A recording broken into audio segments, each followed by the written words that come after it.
Bom, vamos então aqui para a nossa primeira aula, que é referente a símbolos matemáticos, né? Vários deles aqui a gente já conhece, né?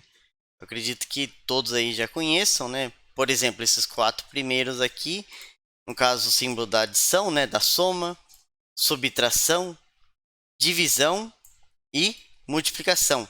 Tem aqui o asterisco ou o xizinho aqui. Da divisão ficou faltando esse outro aqui, né? Esse símbolo da divisão que todos conhecem. Então, tá colocando todos aqui. Então, a ideia aqui é mais para poder lembrar. Eu lembro que eu peguei essa tabela lá do site do Só Matemática mesmo. E então esses aqui a gente já conhece, né? Por exemplo, aqui divisão, né? Lê-se como dividido. Então, aqui é 6 dividido por 2 igual a 3. Mas vamos para outros aqui. Tem o igual, né? Sinal aqui de igualdade. O símbolo de igualdade, aliás. Comparação. Então tem o menor e o maior, né? Então esse aqui é da esquerda. Deixa eu dar um zoom. Esse daqui é o menor e esse outro é o maior. Então, por exemplo, aqui ó, essa parte que está destacada aqui, ó, x é menor do que y. E aqui x é maior do que y. Então é comum o pessoal fazer um pouco de confusão com esse menor e maior, né? Daí tem uma regrinha lá até prática, né, que a gente utiliza. Então aqui é a mesma coisa, ó, x menor do que y, x menor do que y e x maior do que y. Então, alguns colocam aqui, ó, se a gente colocar aqui vira um número 4. E se colocar um risquinho aqui vira o número 7. Então esse daqui é o número 4 e aqui é o número 7. Ou seja, o 4 é menor do que o 7. Então esse símbolo é o do menor e esse símbolo é o do maior, tá? Então aqui o primeiro é x menor do que y, e aqui x é maior do que y. Beleza? Isso aqui é só uma regrinha aí que pode ajudar aí, tá bom? Então é uma comparação, né, que a gente está fazendo aí.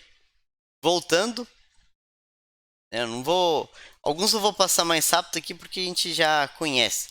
Então esse outro aqui, né, já é relacionado. Se é menor e aqui é maior, então esse menor aqui é menor e igual, e aqui menor ou igual, né? Então aqui fala menor ou igual a, né? Maior ou igual a.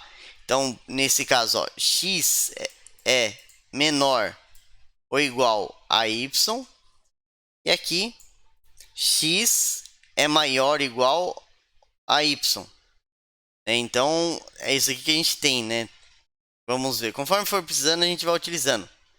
Tem aqui chaves, né? Chaves serve para poder representar. Deixa eu tirar aqui um pouco o zoom.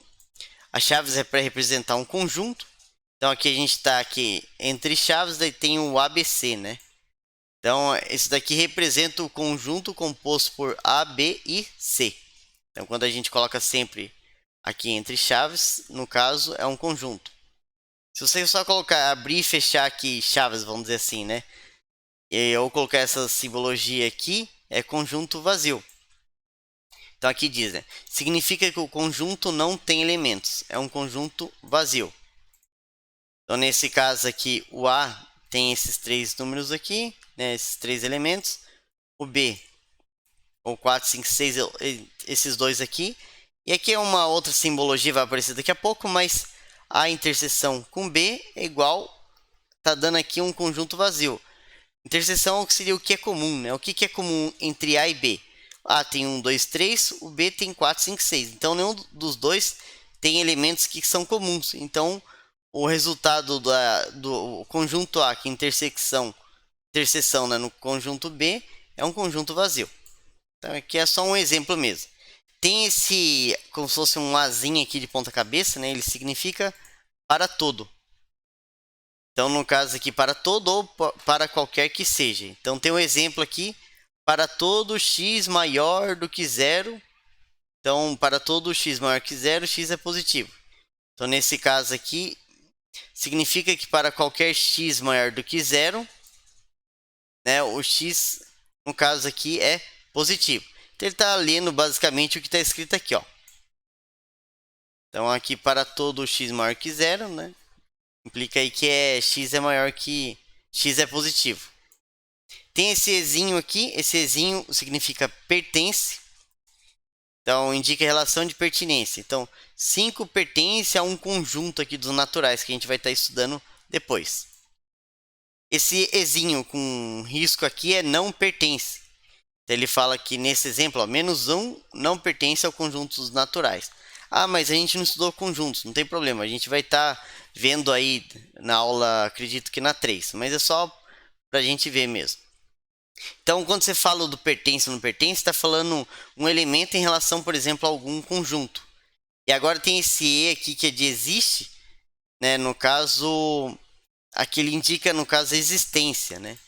Então, aqui tem esse... Como faço para puxar isso daqui para o lado? Que ele tá me atrapalhando aqui um pouco, mas... Enfim, então aqui, ó, significa que existe um x, né? Um x pertencente ao conjunto dos números inteiros, né? Tal que, né?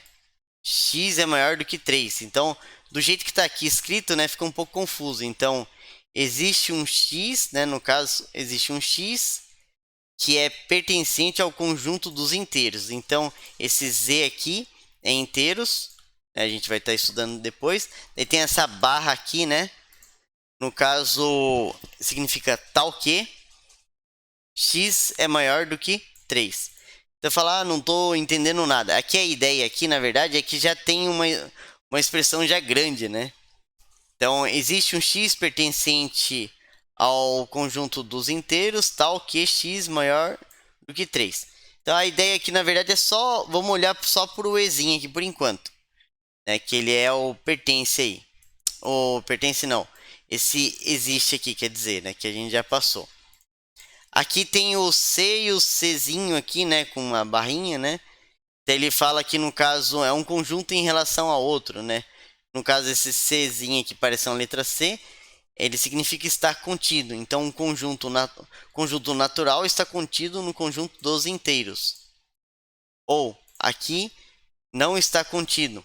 Então os CAs, o conjunto dos CAs não está contido nos naturais. A gente vai estar vendo isso depois. Tem esse outro aqui que é um C ao contrário aqui, né? Chama contém. Então aqui os inteiros, no caso aqui, né, tem o conjunto dos inteiros e o conjunto dos naturais. Então aqui diz, né, o conjunto dos números inteiros contém o conjunto dos números naturais. Então aqui, né, vamos pensar assim, né? Aqui o n está contido no z. Aqui o R não está contido no N, né, no conjunto. Aqui agora vamos pensar da direita para a esquerda, né, seria, né? Então Z contém o N. Então dentro do Z contém, né, o conjunto N. Tá? Então eu tô só passando aqui, né? Eu vou tentar aí ser mais rápido aqui nos demais, né? Só para depois vocês dão uma olhada aí com calma, conforme precisar a gente olha aqui. Então esse símbolo é C, somente C. Esse símbolo aqui A parece um Uzinho, B, né? É a união de conjuntos. Então você pega um conjunto com outro conjunto. Então aqui é 5, 7, 10, outro é 3, 6, 7, 8. A união é você juntar tudo. Juntou tudo. Então A união com B, né? Gerou um novo conjunto, que é esse conjunto aqui. Aqui é interseção, né? Interseção de conjuntos. Então o que é comum, né? A interseção B ou A inter B, alguns falam também. Então ele vai ver o que é comum. 3 com 3, né? O 3, o 7 e o 8, né? Então o 3, 7 e 8, eles são comuns aqui. Aqui é a diferença de conjuntos, né? Então lê-se como diferença de A com B. Né? Então é um conjunto de todos os elementos que pertencem ao conjunto A e não pertencem ao conjunto B. No caso, é uma como se fosse uma subtração, né? Então, o resultado ali que vai estar, né, ele coloca aqui x tal que x pertence a A e x não pertence a B. Então, o que a gente vai colocar é o que tem somente no A e não tem no B. Então, o que tiver, você, vamos dizer, subtrai, né? Então, se a gente fosse pegar aqui esse exemplo aqui de cima, né? O 378 tem no A e no B. Então a gente não colocaria, a gente colocaria os demais, né? Por exemplo, aqui a gente colocaria esses outros números aqui que só tem somente no A. Né? Então, nesse caso, 1, 5, 10, né? 1, 5, 10. Tem essa setinha aqui, significa implica, né? Então, nesse caso aqui, isso aqui é utilizado bastante em lógica, né? Implica ou sem então, né? Então aqui, A, São Paulo é a capital de um estado brasileiro. B, São Paulo é uma cidade brasileira. Então A implica B, né? Então, sendo verdadeira a afirmação que está antes dele, então também será verdadeira a afirmação à sua direita. Então, por exemplo, nesse caso aqui, né? São Paulo é a capital de estado brasileiro, implica que São Paulo é uma cidade brasileira. Mas vamos dar continuidade aqui. Nesse caso aqui é o tá ok, né? Aquela barrinha em pé. Né? Então aparece aqui, ó, por exemplo. Aqui é o ou lógico e lógico, né? Isso que a gente usa bastante lá na parte de eletrônica, né? As portas lógicas lá. Aqui é negação, tá? Não vamos entrar em detalhes aqui. Aqui é o símbolo fatorial. Aqui é o π, que aparece bastante, né? É um número irracional.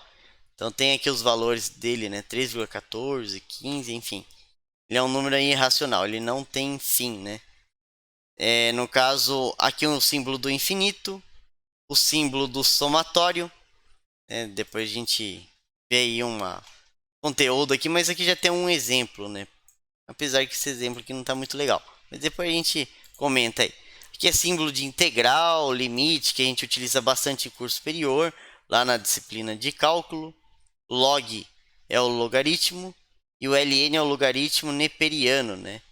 Então está relacionado com aquele o neperiano, né? O algarismo neperiano lá, que é uma letra E, é um número irracional também.